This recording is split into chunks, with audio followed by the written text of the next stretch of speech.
The first time I saw her, the air felt different, thicker somehow, like the world had leaned in to listen. She was standing by the window of the cafe, one hand around a porcelain cup, the other brushing her hair back with a quiet impatience that didn't match her calm expression. I remember the light, golden, hesitant, spilling through the glass and catching the edge of her cheekbone. It wasn't the kind of beauty that shouted. It was the kind that made you forget what you were about to say. I should have walked past. I told myself that later. But something in the way she looked at the world, like she already knew its endings, made me stay. She glanced up when I stepped in, eyes the color of cold coffee, steady and unreadable. And just like that, the hum of conversation around us blurred into nothing. "Someone's sitting there," she said, nodding to the seat I was halfway to taking. I hesitated, a hand still on the chair. "Right. Sorry." Her lips curved, barely. "But he's late. You can sit until he remembers I exist." It was an invitation and a warning stitched together. I sat. For a while, neither of us said anything. She went back to her book, though she wasn't really reading, and I stirred sugar into my coffee that didn't need it. Every so often, her gaze flicked to the window, like she was waiting for someone she already knew wouldn't come. Her name was Elena. I learned it only after a waiter addressed her softly, the way people do when they've been watching someone for a long time. The sound of it lingered in the air between us. "You come here often?" I asked, immediately regretting how careless it sounded. She closed her book without looking up. "Do you?" "No." I smiled, trying to sound casual. "But I might start." Her eyes met mine then, sharp, assessing. "That sounds like trouble." Maybe it was. She had the kind of composure that came from years of knowing when to step back before something went wrong. I didn't. I only knew that the room felt smaller with her in it, that I could feel her perfume even when she turned away, something faintly citrus, like memory and sunlight. A silence grew between us, fragile but electric. When the waiter cleared our table, his sleeve brushed hers, and she flinched slightly, almost imperceptibly. That single movement said more than words could. She was used to keeping her distance, and I was already too close. "I should go," she said finally, gathering her things. I wanted to say something, anything, but my throat tightened around the words. At the door, she paused. "You seem kind," she said, not turning around. "That's not always a good thing." Then she left. The bell above the cafe door chimed softly after her, and the space she'd occupied felt suddenly colder.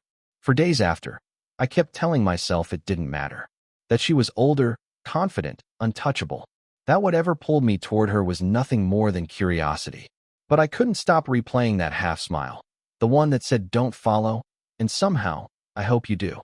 So when I saw her again, 3 weeks later, same cafe, same window seat, it didn't feel like coincidence. It felt like something I'd been walking toward without realizing. She looked up, recognition flickering before she hid it behind a polite nod. "You again," she said softly. "I told you not to come back." I managed a quiet breath, standing there with my heart thudding against all reason. "I know," I said. "But you smiled." Before she could reply, her phone lit up on the table, a name flashing across the screen. She froze, unreadable again. Then she pressed the button to silence it. And when her eyes lifted back to mine, something in them had changed.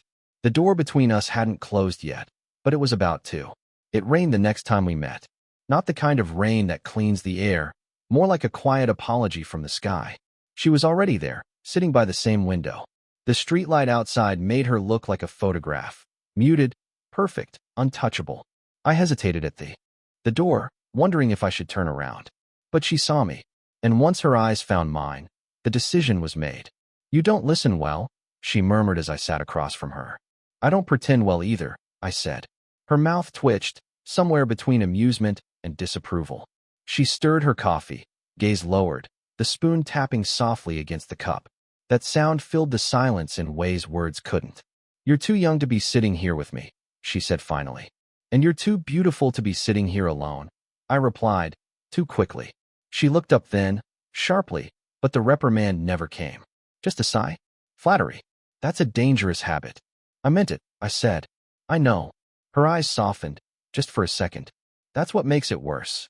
The rain outside deepened, streaking the window in uneven trails.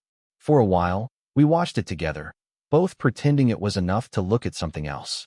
I didn't know what line we were crossing, only that I couldn't seem to step back. She was my best friend's mother. That truth sat between us like a locked drawer we both refused to open. I'd known her for years in passing, greetings at doors, polite smiles during holidays, but never like this. Never when the world felt small enough for every glance to mean something more. She must have sensed my thoughts, because her voice lowered, softer than the rain. "Does he know you're here?" "No," I said. "Then leave it that way." Her tone was firm, but her hand trembled slightly as she set down her cup. It wasn't fear, it was something closer to guilt, threaded with the ache of wanting what shouldn't be wanted. I leaned back, unsure of what to do with my hands. Every part of me wanted to stay. Every rational thought told me to go. She broke the silence first. "You think this is harmless, don't you?" "I don't know what this is," I said, "but it doesn't feel harmless." That made her smile, just a little, a quiet, weary smile that carried too many memories. "You remind me of someone," she said. "Someone I used to believe in." I didn't ask who. The cafe had thinned out. The air smelled of wet pavement and coffee grounds. She reached for her coat, fingers brushing mine by accident, or maybe not. It was a small touch, nothing that would matter to anyone watching. But to me, it felt like a confession. She didn't pull away.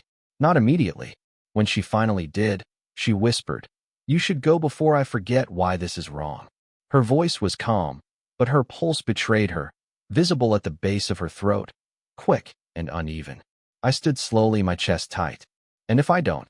She looked up at me, eyes glimmering beneath the dim cafe light. "Then we'll both regret it." But as I reached for the door, our fingers brushed again, deliberate this time. And neither of us moved. The rain kept falling, but everything else had stopped. It had been a week since the rain. A week of restless nights and half-written messages I never sent. When I finally saw her again, it wasn't planned. She opened the door before I could knock, like she'd somehow known I'd be there. "Elena," I said, breathing unsteady. She didn't answer at first, just looked at me, her expression unreadable, the faint scent of wine and jasmine drifting through the open door. Behind her, the house was quiet, warm light spilling from a single lamp. "You shouldn't be here," she said softly. "I know." "Then why are you?" I swallowed, my voice barely there. "Because you didn't tell me not to." For a heartbeat. Nothing existed but the space between us, charged, fragile. Then she stepped back, just enough for me to enter. The air inside was still, thick with the scent of rain-soaked wood. A record played faintly somewhere. A slow, melancholic tune that felt too intimate for strangers, too revealing for friends. She closed the door behind me, quietly. "He's out of town," she said. "If that's what you were wondering." I hadn't been, not out loud. I followed her into the living room. Books lay open on the table, a half-finished glass of wine beside them. She picked it up, turning the stem between her fingers like it held something she couldn't say. "I've been thinking about you," I said. She froze. The music crackled softly in the silence. "Don't," she whispered, but the way her hand trembled gave her away. "You said I'd regret it," I said quietly. "You didn't say you would." Her eyes lifted to mine, sharp, searching, full of things she didn't want to feel. "You have no idea what you're doing." "Maybe not," I said, "but I know what I want." She exhaled slowly, setting the glass down. Then she turned toward the window, where the streetlights painted her reflection in fragments. "You're too young to carry this kind of mistake." "Then don't make it a mistake," I said. Her shoulders tensed, then loosened again. She turned halfway toward me, the corner of her mouth lifting in a helpless, pained smile. "You make it sound simple." "It could be." She stepped closer, the distance between us folding until I could feel her warmth, see the faint tremor in her breath. My heart beat so hard it felt audible. "Elena." Her name came out like a confession. For a moment, barely a breath, she let it happen. The air changed. Her gaze dipped to my mouth, and everything slowed. Then the sound broke it, the jarring click of a key in the lock. She moved first, fast, stepping back. Her hand brushed mine in a quiet plea for silence. The door opened. A voice called out, casual, unsuspecting. "Mom? You home?" It was him. My throat closed. Elena's face went pale. She turned toward me with wide eyes, whispering, "Go. Now." I hesitated just long enough to see her glance. Fear, guilt, something deeper, all flashing at once. Then I slipped out the side door, heart pounding, the faint echo of her breath still tangled with mine. Outside, the wind had picked up. Inside, I heard her laugh. Forced, steady, practiced. The kind of laugh that tried to erase what had almost happened. For 3 days, I didn't see her. 3 days of silence that weighed heavier than words ever could. Then, a message, short, unguarded. We need to talk. No greeting. No signature. Just the truth dressed as restraint. When I arrived, she didn't open the door right away.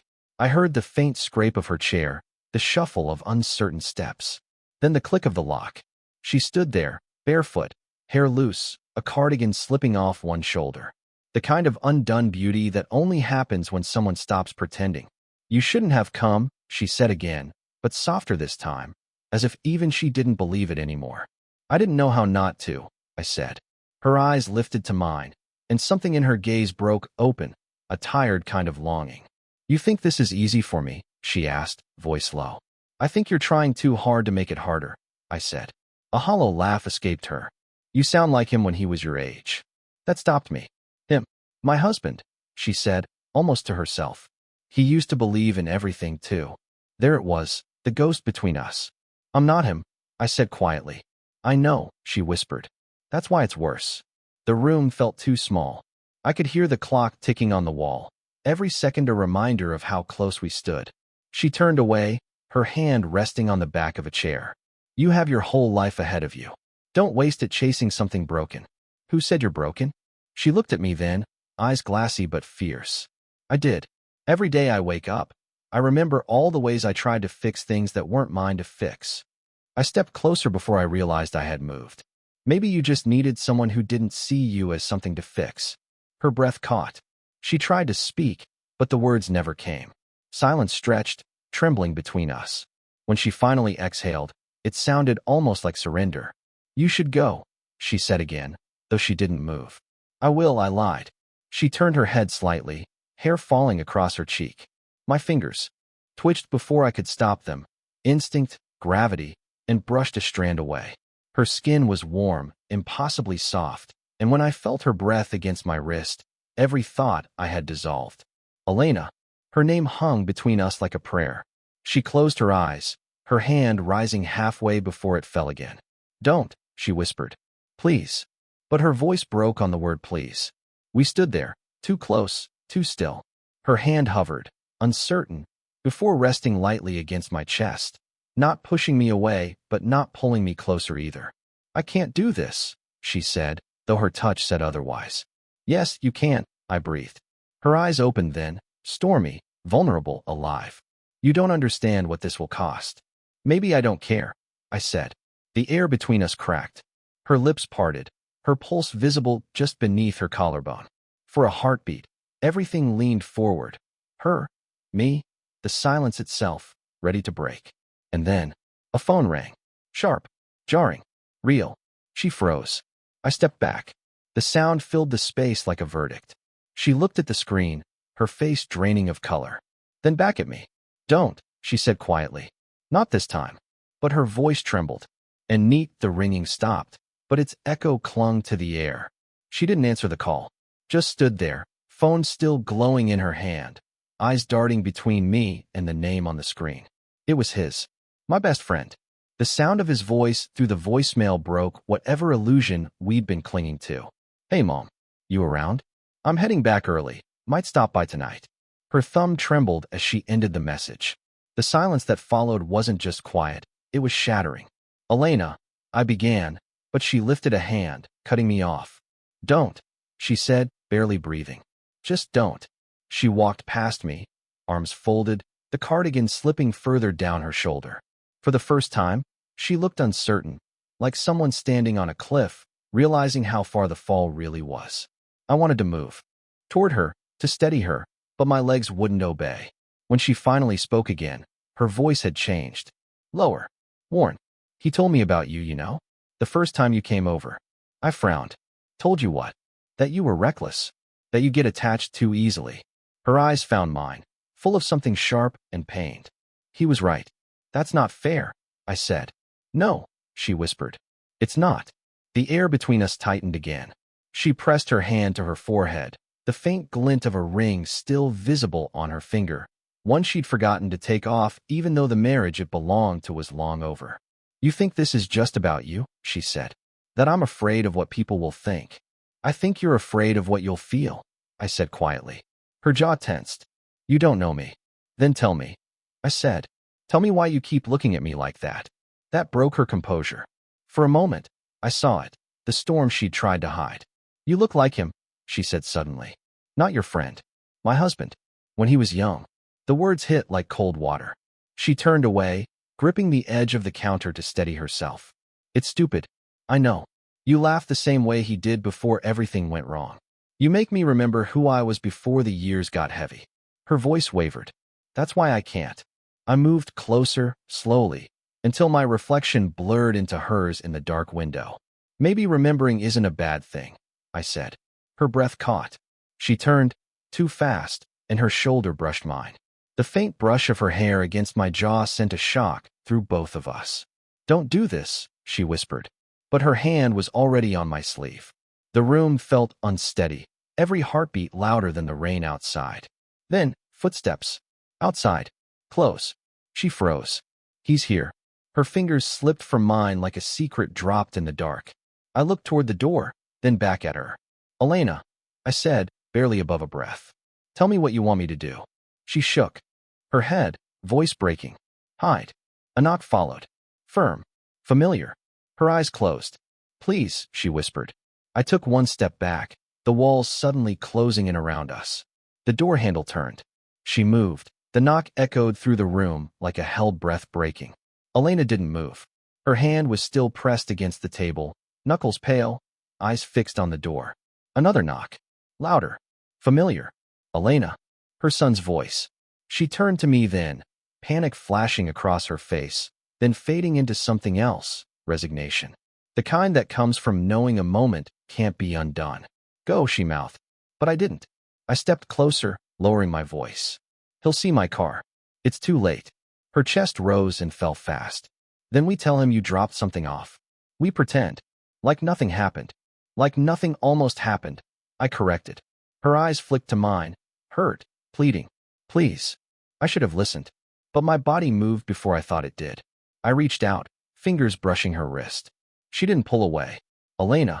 She closed her eyes, as if the sound of her name on my tongue undid everything she'd built to keep us apart. Don't make this harder, she whispered. I'm not the only one making it hard. Her lips parted, breath trembling. The air between us felt electric, warm, charged, impossible. The third knock hit, sharper this time. Mom. She flinched, then pressed a hand to my chest, voice breaking. He can't know. He wouldn't understand. I don't think we understand, I said.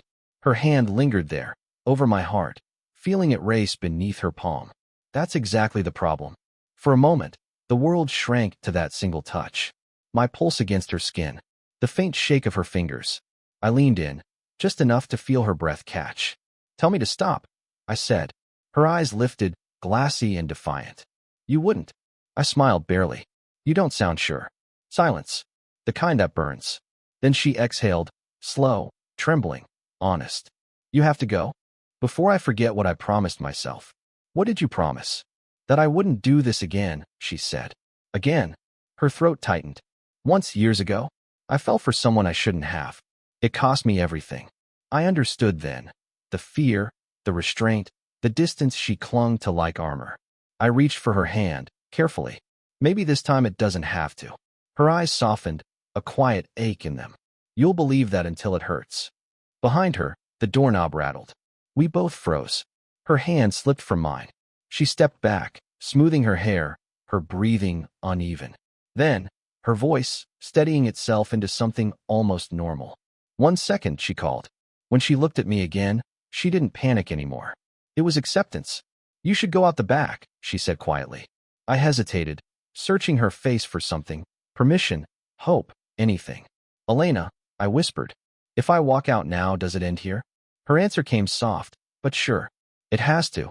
But when I reached the door, she stopped me with 3 words that changed everything. Don't disappear completely. The world seemed to pause. And when I looked back, she was standing in the doorway, composed again, but her hand was still trembling against the frame. Between us, everything had been said without a word. 2 months passed. The days stretched long, quiet, and unfinished. I told myself I'd moved on, that what happened in her house was just a moment that got away from us. But every time the rain started, I'd think of her standing in the glow of that single lamp, hair undone, eyes unsure, heart louder than her words. It took all that time before I saw her again. Not in the cafe, not by accident this time. She called. "If you're still thinking about what we didn't say, meet me." The message was brief, but my hands shook when I read it. When I arrived, she was waiting by the park bench near the old fountain. It was evening, light fading, the air soft with the scent of wet grass and lilac. She smiled. I said, and for once, that felt like the truth. The sky dimmed, and her hand stayed in mine as the first streetlights flickered on. No promises, no endings, just two people finally breathing the same air without fear.